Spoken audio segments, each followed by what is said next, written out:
త్వరలో జరగబోయే పార్లమెంటు ఎన్నికల సందర్భంగా ప్రజలకు మోదీ ప్రభుత్వ విధానాలు వివరించేందుకే విజయ సంకల్ప యాత్ర నిర్వహిస్తున్నట్లు బీజేపీ కాగజ్ నగర్ ఎమ్మెల్యే హరీష్ బాబు అన్నారు.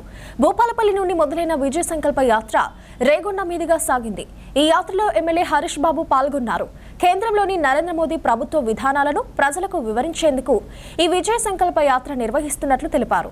ఈసారి బీజేపీకి ఓటు వేసి నరేంద్ర మోదీని మూడోసారిగా ప్రధానిగా చూడాలని కోరారు. కాంగ్రెస్ పార్టీ అవకాశవాద రాజకీయాలు చేస్తున్నారని విమర్శించారు. వికసిత భారత్ ధ్యేయంగా పనిచేస్తున్న మోదీకి ప్రజలంతా అండగా నిలుస్తారన్నారు. మరో 30 ఏళ్లు కేంద్రంలో బీజేపీ అధికారంలో ఉంటుందని ధీమా వ్యక్తం చేశారు. ఈ కార్యక్రమంలో బీజేపీ జిల్లా అధ్యక్షుడు ఎడనుతుల నిషిధర్ రెడ్డి, మండల అధ్యక్షుడు దాసరి తిరుపతి రెడ్డి, తూర్పాటి మల్లేష్ తదితరులు పాల్గొన్నారు. భారతదేశానికి ఏ మాత్రం పనికిరాని రాహుల్ గాంధీ కోటేస్తారా? ఇది రాహుల్ గాంధీ వర్సెస్ నరేంద్ర మోడీ ఎన్నికలు ఇవి. ఇలా ఎవరు మనకు అక్కడికి వస్తారో ఒక్కసారి మీ గుండె మీద చేసుకుని అడగండి, మీకు సమాధానం వస్తుంది.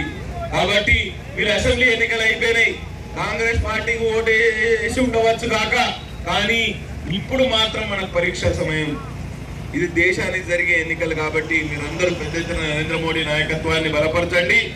ఇవాళ ఆర్టికల్ 370 రద్దు చేస్తే కాశ్మీర్ కూడా భారతదేశంలో అంతర్భాగమైంది. లేకపోతే రోజు తీవ్రవాదమే, రోజు బాంబు పేలిలే, రోజు చచ్చిపోవుడే. ఇవాళ ఒక్క వార్త వింటాను మనం కదా.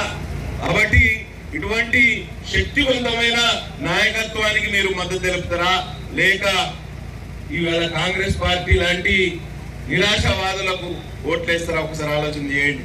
కాంగ్రెస్ కూడా ఇక్కడ ఏదో పుట్టాబొట్టి మెజారిటీ మీద వచ్చింది.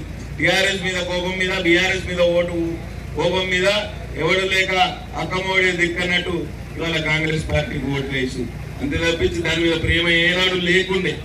కాబట్టి తప్పకుండా ఈసారి మీరు మోదీ నాయకత్వాన్ని బలపరచమని మనఃపూర్వకంగా విజ్ఞప్తి చేస్తూ సెలవు తీసుకుంటారు.